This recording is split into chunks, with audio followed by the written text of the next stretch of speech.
So in just 73 days' time, Qatar will take on Ecuador in the opening fixture of the 2022 World Cup.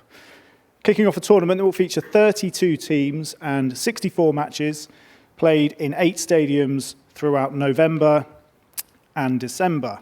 I can't wait, not only because it's going to provide me with a welcome distraction from the fortunes of my own team, Swindon Town, who are languishing in League Two. It's going to be a fantastic tournament.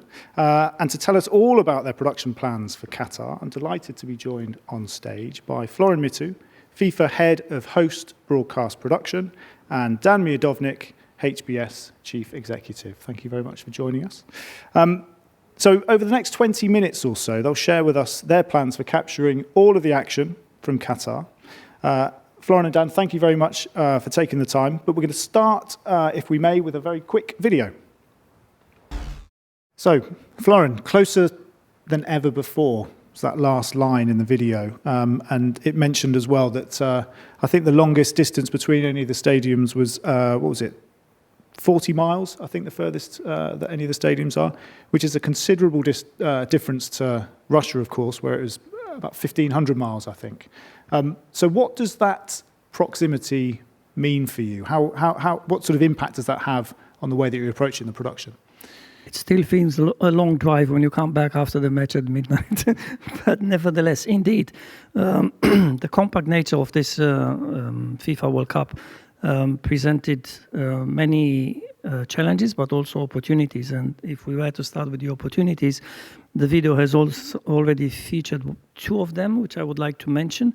One, you saw there's a main media center together with the IBC at the Qatar National Convention Center. That's an opportunity we soon, together with the media operations colleagues, recognized.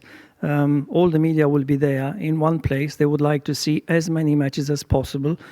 They will go to some, but then the opportunity to be right at the IBC where all the feeds are coming in high quality and ISO feeds and all of that, it's a great chance for them to actually sit there and work, see all the matches, watch all the matchday -1 training sessions, the 15 minutes which are open to the to broadcasters, and as well attend the press conferences of the day before each match, which will be happening there. So all the teams have been advised. The coach and one player will travel to the QNCC the day prior to each match, and we have 4 press conferences rooms that will allow us to for them to be interviewed, which has never been happening before.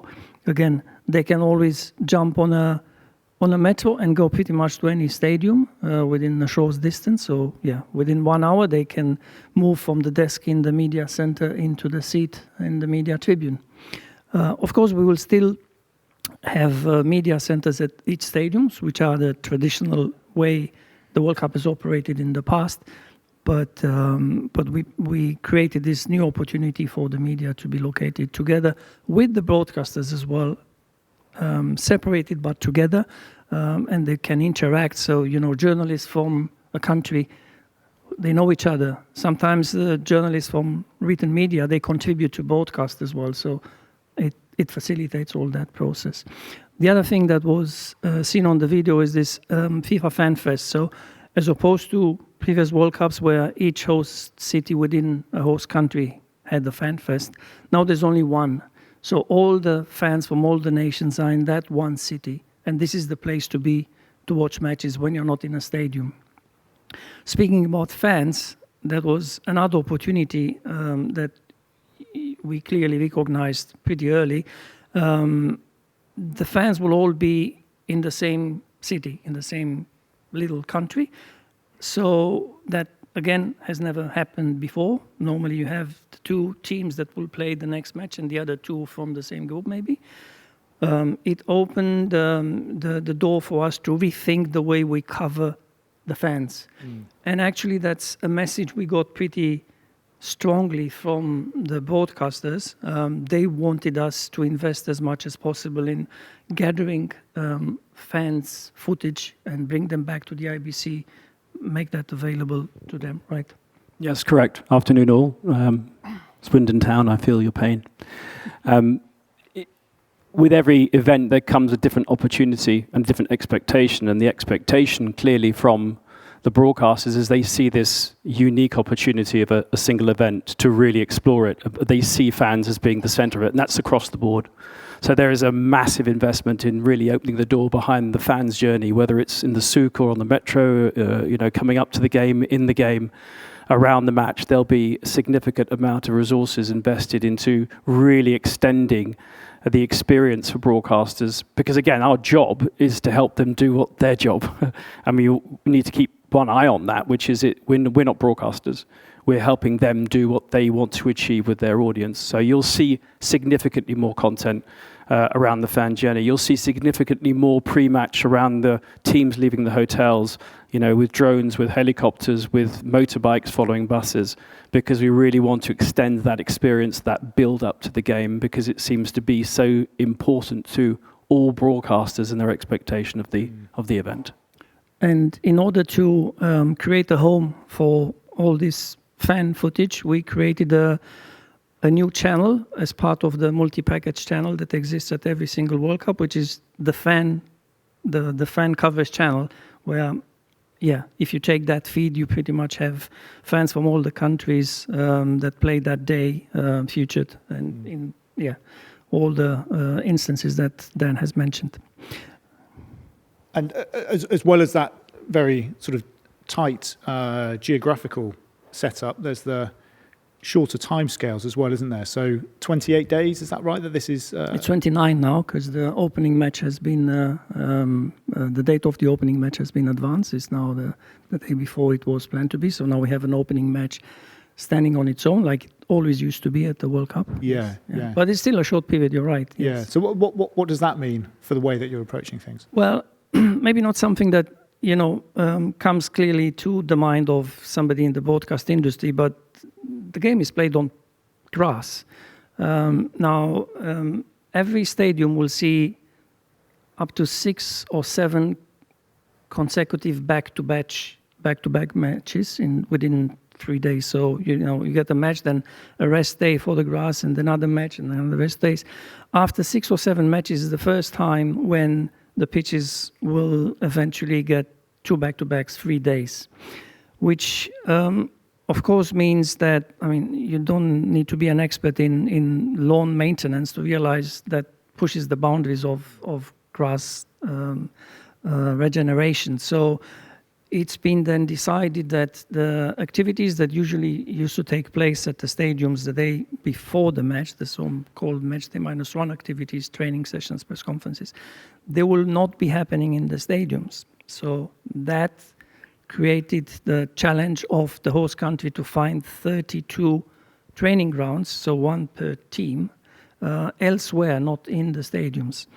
And for us, to pretty much double up on some of the broadcast infrastructure that we had in the stadiums, where we used to cover the match day -1 activities with the match setup at all these 32 training camps. And also on the top of that, to network all of those by fiber to the QNCC, where the IBC is based. And are they similarly sort of closely located, those training facilities? Yeah, everything is closely located, but depends on the time of the day and on where you need to go. You can spend some time driving. However, this has been carefully looked at. So for every single team, they created a combination of hotels and train camps and stadiums where they play, such as they don't spend more than I don't know how many minutes on the road. And then there's also police escort guaranteed for every team, also when they come to the press conference. So, yeah. Okay.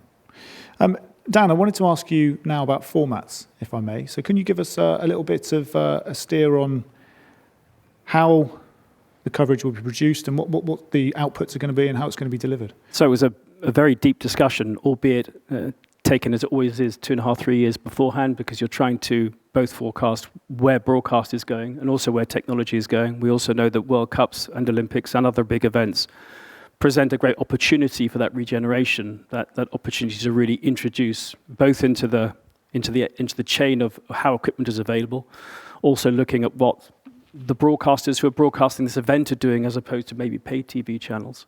The decision was made, I think, reasonably early and was the correct decision to go with a single layer UHD HDR workflow for the main match feed, which we felt guaranteed getting the best quality for all formats. And I think that has been borne out in both the testing that we've done offline and the testing that was done at Arab Cup.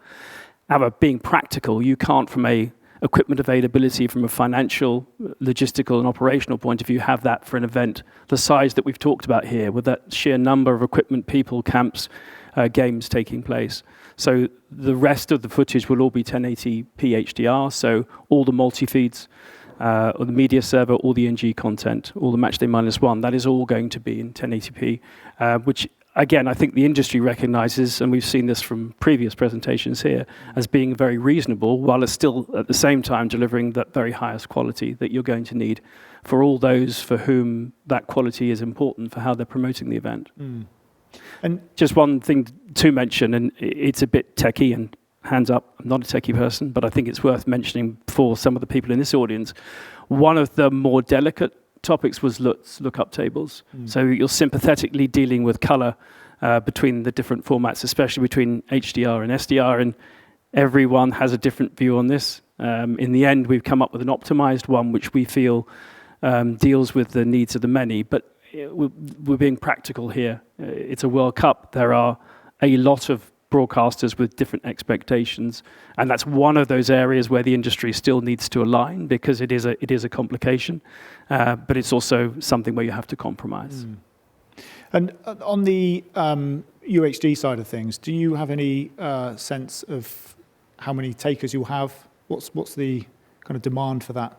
Well, I'll let Florin jump in, but I would say anecdotally, you continue to see that jump. And certainly it's not being done for the sake of being done. Well, I know the number is 24 at the IBC of the UHD with HDR, which is a great pickup at this point in time. Yeah. And obviously we've referenced a few times the fact that this is the first of these events to take place here for a few years, for obvious reasons. In that time, remote production obviously has been a key topic and top of a lot of people's agendas. Can you just give us an idea of what that means from a host broadcaster perspective? Again, this is all part of how you're planning for both risk management and for the practicalities of an event of this size. The decision was made early that the main match production would be done from the venues, but we then recognized as well with the technology and the experience of everyone who works both in this room and in the industry that it is a real thing. So almost everything else is remote produced, and that's down to the knowledge and experience of the last few years around IP. So having galleries that can automatically change dependent whether you want to do multi-feeds or to do Matchday -1, to reallocate cameras as and when you can is the most efficient way to do that. So it is a significant step forward. We also recognize the fact that our broadcasters would like more than in the past to produce remote themselves. So we then made sure that the content that we create and make available at the IBC, it's available elsewhere as well, at any other point on the planet they would be accessing from. And we also created a setup that would allow them with infrastructure that we provided the venues for them to operate remotely from the IBC, like 1 or 2 camera packages with stuff being provided there, and they only have to show up with the talents. And And whereabouts does IP fit into all of this as well? The whole thing is IP. I mean, again, people in this room will recognize the pain threshold that everyone's been through in the last couple of years. And I'll put my hand up and say I worked on an event less than 2 years ago where there were a lot of people sitting around a screen scratching their head. And in the past, there would have been 2 engineers coming in, they would have done a bit of cross-patching and would have said that's the problem solved. It's obviously moved significantly further forward from that. And at every event, whether it's on a day-to-day basis or a major event basis, the learnings are there. The distinction for this event and for big events like the Olympics is that you don't have any lead time. It's a temporary infrastructure that needs to arrive and it has to work. And if it doesn't work, it's a problem for absolutely everybody. And clearly there's no risks being taken, but there's a lot that's been learnt about optimizing and using that in the most positive way. Okay, just very quickly, before we run out of time, something that you've touched on already, you've spoken about the increasing content that will follow teams and the players and their journeys to matches, and sort of broadening that kind of window of coverage, if you like. Can you just give us a quick sense of the sort of social media and fan engagement strategy as well? How are you approaching that? Yeah, I mean, I can see the clock ticking. Yeah. You can't. I can. It's. I would say two or three of the biggest things is the fan engagement tools. Whether it's on tools around competitions, around fantasy, around predictor, that's become a massive part. Social media is no longer the little brother, the annoying little brother of broadcast. It's got bigger, it's relevant, it's really important, and therefore a lot has been put into making sure that there are real ways of delivering that content fast, directly to broadcasters to use. And the last thing I would say is on digital AR, where you really are seeing something that makes people say, wow, even my kids, whom they're not bothered about anything, they saw that and they said, wow, so it must be cool. Perfect. Listen, your timing is impeccable as well. So I'm afraid that's all we've got time for. Thank you so much for sharing that with us. Really appreciate it. Round of applause, everyone, please. Thank you. Yeah.